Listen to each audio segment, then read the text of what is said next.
महकमे narcotics control Sindh ने कराची और रोहड़ी में कार्रवाइयां करते हुए करोड़ों रुपए मालियत की मुनशियात पकड़ ली। खातून मुनशियात फरोश समेत 3 मुल्जिमान को गिरफ्तार करके गाड़ी भी तहवील में ले ली गई।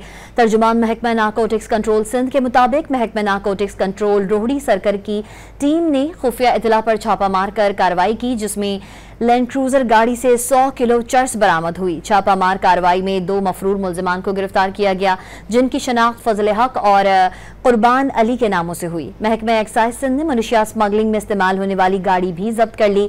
दूसरी कार्रवाई कराची के जिला वस्ती में की गई, जहां से मुनशियात फरोश खातून को गिरफ्तार करके 750 ग्राम आइस और हेरोइन बरामद की गई। मुल्जिमा से तफ्तीश के बाद मुल्जिमा की निशानदही पर रिहायशी फ्लैट पर छापा मारा गया। छापे के दौरान मजीद 10 किलो हेरोइन और 4 किलो आइस बरामद हुई। महकमा नारकोटिक्स कंट्रोल टीम ने फ्लैट सील करके मुकदमा दर्ज कर लिया।